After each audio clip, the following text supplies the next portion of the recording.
Alicornae. The Legend of Starlit Sky. By Portal Jumper. Poster's note. I would like to take the time to ask people that are playing this video to go to the link for this chapter or the link to this story and give the writer a upvote. I can't believe this story only has 191 upvotes. And I think that's a shame. So if you can, give the story a upvote. End Poster's note. Part 4. Chapter 5, As above, so below. The night wound onward and onward, the squall of wind blowing steadily and roughly as Sun kept his vigil. His guide stick provided some meager light, but against the blistering wind its reach could only extend so far. Insufficient illumination aside, Sun found his thoughts too clouded by Starlit's revelations. Why can't this be simpler? Sun pondered. Patching a hole in Applejack's roof, that was simple. Helping the schoolfoals in town with their homework, simple as well. But now I'm stuck dealing with princesses and the complexities of magic, not to mention risking life and limb for the fate of the world. Straightening up with his guide stick, Sun took a glance back towards the tents, barely visible in the whipping snow. They all still stood, save for a hefty piling of snow all around them. I could just leave. Just grab up my things, scrawl the teleportation circle into the snow, and go back to the oak. Then from there, just wander south until I hit home again. Sun slowly slid back into his hunkered position, wrapping his cloak tight against the wind and leaning his head back against the stone slab. A hot burst of steam escaped his face mask as he sighed into the night. What is wrong with me? Sun chastised. Things just started to go sideways, just start turning against my favor, and I'm thinking of calling it quits? By Celestia, what would my parents say about that? A small flicker of warmth spread through Sun's heart as he thought of home, of his parents. Remembering his mother teaching him his letters and numbers, his father showing him how to bandage a scraped shin.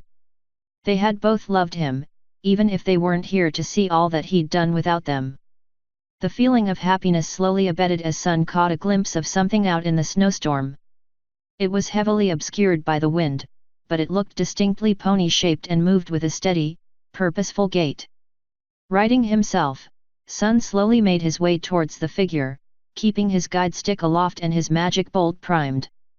Anything that was moving around at this time of night and this far into the tundra wasn't something to be trifled with. As Sun slowly approached, the figure became clearer, as did the sky. As he drew closer to the creature, the squall abated, and individual flurries of snow hung suspended in the air as if frozen in time. The figure turned to face Sun as it noticed his guide stick's light. Its skin was as white as the driven snow, with odd blue undertones and a texture not unlike that of desiccated skin. It reminded him all too much of a Thestral's mottled skin, and he reflexively drew back when it locked its large, iridescent, ice-blue eyes onto him. It had no mane nor tail, or even a tailbone, and a single shard of pure, crystalline ice pierced into its forehead in a grim simulacra of a unicorn's horn. The creature stared at Sun, and Sun at it, neither making a move against each other for an amount of time that seemed like an eternity. Then, with a sound like cracking glass, it opened its mouth and let words spill forth. "You, herald of my foe," the voice intoned from an unmoving mouth, feminine and despondent, turn back. The Crystal Empire holds no treasure for you, only decay, despair, and demise. Leave me to my unending sorrow, for love's soothing warmth rests not in my crystal heart. With another cracking noise, the creature shut its mouth, and without a care turned away from Sun and continued its march into the snow, taking its pocket of calm with it. Sun slowly backed up towards his post, keeping his eyes on the creature until the snowstorm finally subsumed it. He jumped with a start when his back finally hit the rock, and then decided that it was Starlit's turn to keep watch. *. Rainbow Dash awoke the next morning with a kink in her back and one of her wings awkwardly folded up underneath her, one of the perils of roughing it in the tundra. Taking a moment to stand, shake herself out, and get her blood warmed up, she pulled her goggles down and mask up to brace the chill and the layabouts. As the harsh light of morning hit her eyes, thankfully protected by her goggles, she found that every part of camp save for her tent had already been broken down, and her tag-alongs were just finishing packing up their things. "About time some pony got some work out of you too," Rainbow chastised. "Keep this up and you might just start to impress me." Neither turned to face her, although Sun gave a quick glance over before turning back to his bags. "Ah, giving me the cold shoulder, hey?" Rainbow continued. "Fine, whatever, makes my job easier if I don't have to deal with your jaw-jacking." Rainbow expertly broke down her tent, rolled up her bedroll, and tucked all of her supplies away into their appropriate pouches and bags. Save for the occasional gust of wind, she worked in silence. "I hope watch wasn't too hard on you fresh flakes last night," Rainbow said as she joined them. "I find that nothing really tests a pony like staring out into the great unknown and wondering what might be out there." "Are we going to get moving?" Starlit asked, her tone nearly as cold as the snow. "We're on something of a timetable here." "Yeah, keep your snowshoes on," Rainbow replied, checking the map she'd taken. "Just keep following those fancy necklaces of yours, I'll make sure you don't wander down a ravine." Rainbow took the lead again, as she always did, keeping her ears perked for trouble and her eyes on the horizon. The weight of her guide stick on her back was comforting, although the fresh snowfall from the dust-up last night had made any sorts of natural paths harder to discern. 1 hour passed. Then 2. Then 3. The only communication Rainbow had with her charges had been the occasional course correction, followed by the pair of them falling back. Against the endless expanse of white with nary a spot of color to break up the monotony, Rainbow found her brain winding up like a spring. She needed stimulus, something to break up the trudge. Slowly she fell back, putting herself at least within earshot of Starlit and Sun. It seemed like they were discussing something, but the covering on her ears and their low voices prevented her from making any of it out. "Hey, I'm bored," Rainbow interjected when there seemed to be a pause in the conversation. "Either of you good at breaking that sort of thing up?" Starlit shot a quick glare at Rainbow before moving back a bit further and resuming her conversation. Even with the mask, Rainbow could tell Starlit was still harboring a few wounded feelings. "Look, I'm sorry about yesterday, all right?" Rainbow apologized. "It's just that you hit a nerve, and I got mad, and I'm not great at emotions and junk like that." "Rainbow, we're busy planning for what's ahead," Starlit cut in. "Unless it's important, I think this would be a fantastic time to learn the value of patience." Letting out a cloud of fog with her exasperated groan, Rainbow turned back forward and set an angry glare on the horizon. "Fine, whatever, not like I wanted to bury the spear with you anyway," Rainbow grumbled. Within the hour night fell again, leaving Rainbow with even less to look at. Her fur prickled with every step, she often found herself idly chewing on her lip, and at one point idly twisting her guide stick in her hoof just to watch the light from its crystal. Anything to break up the tedium, all of which rapidly failed her. "Okay, we're stopping here," Rainbow declared when she'd finally had enough of trying to keep herself halfway focused. She pointed out to a stable slab of stone cresting up from the frozen lake that they'd been walking on. It wasn't ideal, but it was flat and it gave Rainbow an excuse to do something other than endlessly march. Rainbow pulled out a few logs from their supply of firewood and set them up to prepare for kindling while Starlit and Sun busied themselves a decent distance away with their tents and supplies. All day the pair of them had been chatting incessantly, and it seemed that camp setup would be no different. As Rainbow set the kindling alight with a charge from her guide stick, she looked towards the tents and called for her charges. "Fire's ready, I'll get some of our rations cooking," Rainbow said. She quickly pulled out her tin pot and nestled it into the now growing fire, then putting in a few hooffuls of snow to let it melt down and come up to a boil. Rainbow was just pulling out some of the powdered ingredients that they'd brought along when Starlit and Sun made their way to the warmth of the fire. They didn't necessarily look happy, which Rainbow could understand, but they didn't look particularly unhappy either. If anything, they had the sort of look that told her they had been thinking a lot on your mind. Rainbow asked as she poured the powders in. The snow water immediately started to thicken up, and a scent of spices and vegetable broth permeated the air. Starlit and Sun both exchanged a look, but didn't answer back. So we're still doing this, huh? Look, Starlit, I'm sorry I snapped at you yesterday, really.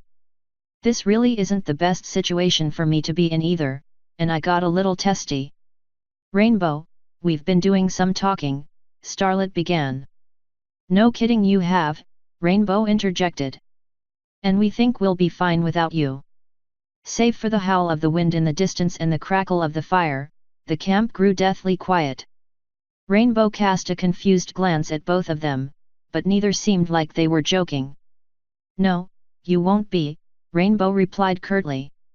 Trust me, out of the three of us I am the most experienced when it comes to this survival stuff.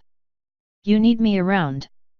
Rainbow, this isn't exactly our first time doing something like this, Sun said. We all know that you don't want to be here, and Starlit and I really think it would be for the best if you just took your belongings, enough food to sustain you on the trip back, and left us to our own devices. And how will you get into the Empire without me, hey?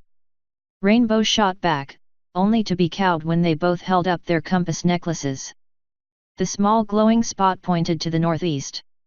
And what about the no magic zone? Rainbow retorted. You'll need me to navigate. Not with the moon and the sun, Starlit replied back. I learned how to navigate by those when I was little, and now that they're working properly again it'll only be easier to do so. Rainbow looked back and forth, hoping that one of them would tell her it was all a joke.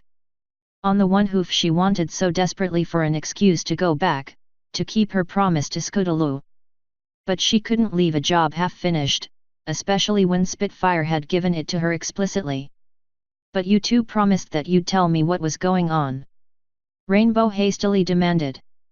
You wouldn't back out on a promise, would you? We can tell you when we get back, Sun replied. Rainbow, you're grasping at straws here and you know it, Starlit continued. You said it yourself, this is a suicide mission at best. Why get yourself killed when you have ponies worth living for back home?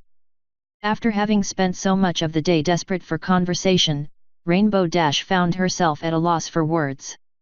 This was her chance, she could make a clean break and go home with a clear conscience. No more trudging through the tundra, no more keeping her head on a swivel, no more having to deal with anyone but her own people. You know what, it's your funeral, Rainbow relented. If you want to disappear into the white and never be seen again, then that's on your idiot flanks. I do have ponies worth living for, so if you want me gone then I'm gone. Without so much as another word Rainbow Dash stood up, gathered up her pack, which she had noticed neither of them had bothered to unpack, and marched out onto the frozen lake. Guide stick in hoof and her goggles pulled down over her face she marched back south, both ashamed that she was abandoning the mission and relieved that she could go home. As she flew off, she felt a gust of wind come in across the gliding edge of her wings, and noticed a squall starting to roll in from the south.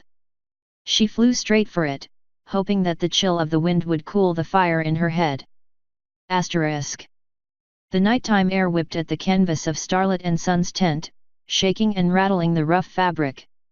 They had both decided it would be for the better if they stay in the same tent to conserve on body heat and to make breaking down camp easier.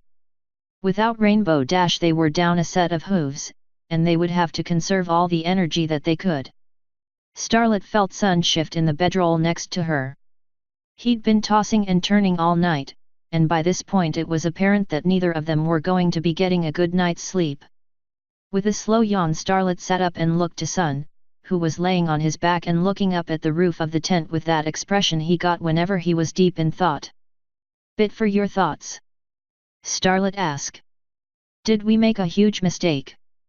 Sun asked, still staring at the roof.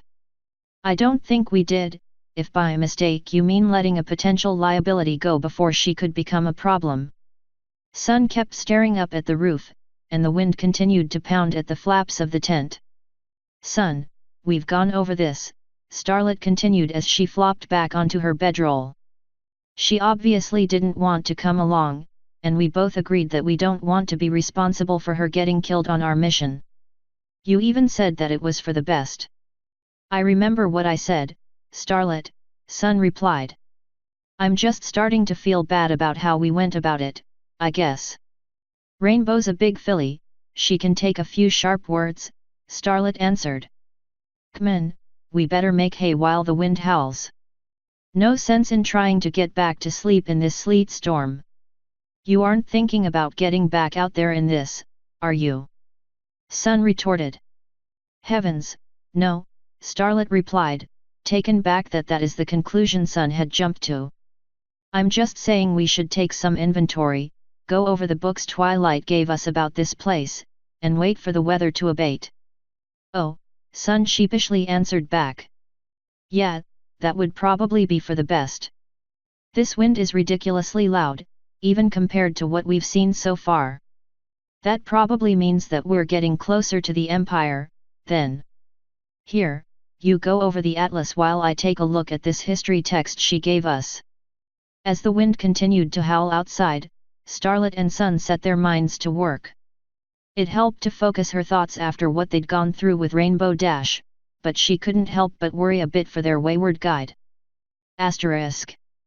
Rainbow Dash could practically feel the wind blowing against her, such was its speed and ferocity as it battered against her tent. The squall she had seen coming had blown in far faster than she anticipated, and she'd been forced to set up her tent in the blinding snow.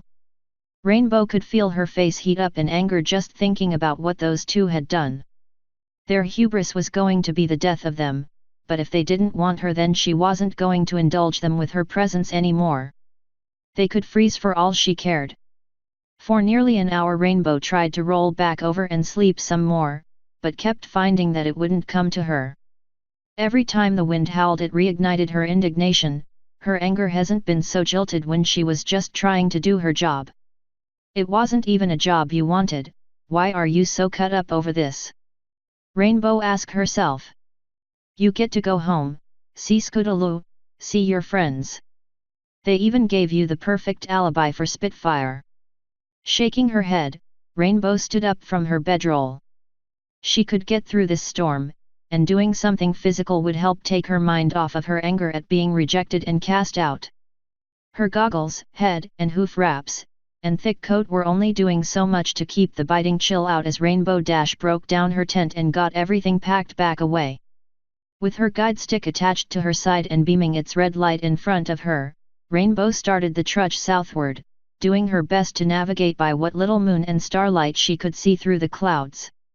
Rainbow had barely been walking for 15 minutes when she felt a sudden chill, one completely unrelated to the weather. It ran down her spine, sending an electric tingle of primal fear through her.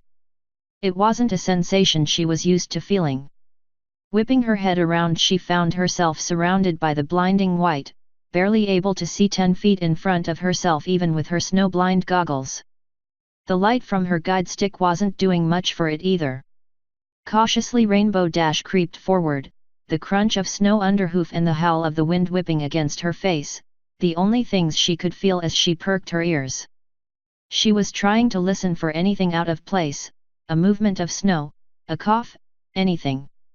Something was out in the snow with her, and she had to get the jump on it before it got the jump on her. So focused was she on listening for another pony or worse that Rainbow Dash almost didn't notice when the snowstorm died down. The world was still shrouded in a haze of white, but the winds had ceased and the flurries of snow hung in midair. It was still, completely and utterly. Slowly, with the soft crunching of snow, Rainbow Dash heard hoof steps make their way towards her. A pony-sized figure, hairless and with wrinkled, desiccated skin as white as driven snow stalked toward her. Its vivid blue eyes bore through her, but it didn't seem to be particularly malicious. Rainbow Dash, however, froze in her tracks when she saw the stuff of her nightmares walk out of the silent storm. She had been told tales of these creatures, but always assumed that they were just fool's tales designed to scare children into obeying. It couldn't be real, but the evidence of her eyes was all that she needed to believe that it was. Wendigo, Rainbow muttered under her breath. The creature walked past, eyes locked forward, and as it went so did the flurries that it had suspended in the air. They all began to coalesce into pony-sized forms, incorporeal and spectral, that followed after the Wendigo like an army. Several of its ghosts walked through her, leaving a vicious chill in her chest each time they did, and as the mass finally moved past they took to the air, galloping across the northward sky with snow falling from their hooves. They were going for Starlit and Sun, and Rainbow Dash wasn't there to tell them what was coming. The storm now passed, Rainbow started to the south, towards her home. She stared back to the north, seeing the wave of ice-borne death coming for two ponies who didn't know the doom that was about to come down upon their heads. Rainbow thought of Scootaloo. Rainbow thought of Starlit and Sun. She thought about hearth and home, about terror and death, about her wants, about their needs, about her home, about her mission. With a muttered curse under her breath, Rainbow took to the sky once more, flying as fast as her wings would carry her back north. She could run alongside the horde of ghosts, keeping above their mass so they wouldn't notice her. She just prayed that she could fly faster than they could. Asterisk. The weather showed no signs of letting up after what felt like 2 hours, and despite the weather Starlit noticed the barest hints of daylight starting to peek through the oppressive winter wind. "I'd say that this is about as good as we're going to get," Starlit declared as she slapped the tome she had been reading shut. "Let's start breaking everything down, we may as well get a bit more distance." "You sure? The wind's still pretty bad," Sun asked. "It's been bad for hours, we may as well get some walkie." Starlit stopped short as her ears perked up. Despite the wind, she swore that she could hear a voice on the wind. "Do you hear that?" Starlit asked Sun. Sun adjusted his ears, even placing one against the canvas wall of the tent. "You mean the wind dying down?" Sun asked back. Starlit was only now noticing that the wind was starting to abate, which only set the fur on her neck even more on edge. "No, it sounds like some pony yelling," Starlit answered. "Stay here, I'll go check it out. Get your knife ready just in case." Sun drew the knife at his ankle with his teeth as Starlit carefully edged towards the flaps of the tent. Her horn was alight with blue magic, ready to throw up a ward if need be. Just as she pushed the flap back it blew open with a gale as a figure barreled into the tent. Starlit reflexively activated her ward, popping a dome up around herself that tore the canvas of the tent to shreds and splintered the wooden stakes holding it in place.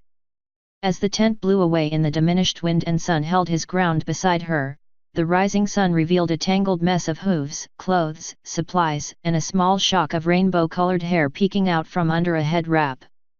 "Rainbow Dash?" Starlit and Sun asked in unison. Quickly Rainbow flapped her wings and assumed a standing position. She was breathing like she had just run a marathon, and her goggles were hanging haphazardly from her neck. "What are you doing here?" Starlit asked. "We told you to go home." "Not now, there's something bad coming, and I mean really bad." Rainbow quickly replied. "Get whatever you can carry, we need to run." "Rainbow, you're not Maki," Sun began. "I could be halfway back home right now with the speed I just flew it, and I'm probably not going to be able to fly again for a day or two, so right now I just need you two to trust me." Rainbow interjected, eyes piercing through Sun like an arrow. "There is a horde of monsters on their way here right now, and I'm pretty sure they're looking for you two specifically. Now grab your shit and move." As Starlit deactivated her ward she noticed something odd, the wind had completely abated, and the snowfall had stopped. Not like it had ceased snowing, but that the flurries hung in the air as if time had stopped. Rainbow Dash looked at the phenomena like a pony who had just seen a ghost, and Sun's quick tap from behind proved how correct of an assessment that was. Galloping through the sky, like a horde of ghosts, were incorporeal ponies made from the very frost itself, and at the head she could see a single creature. It was pony-shaped, with snow-white skin that was thin and wrinkled like a thestral's, and its eyes were a solid, vivid blue.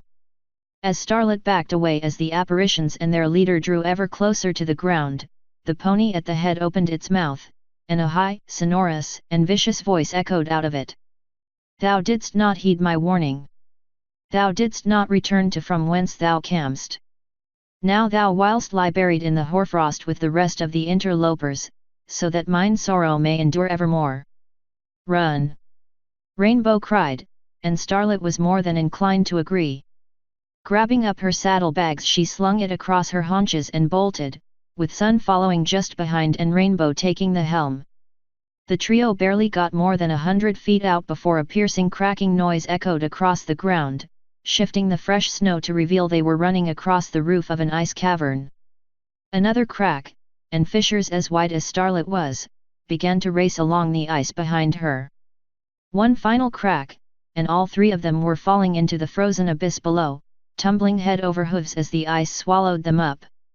End Part 4. Chapter 5, As Above, So Below.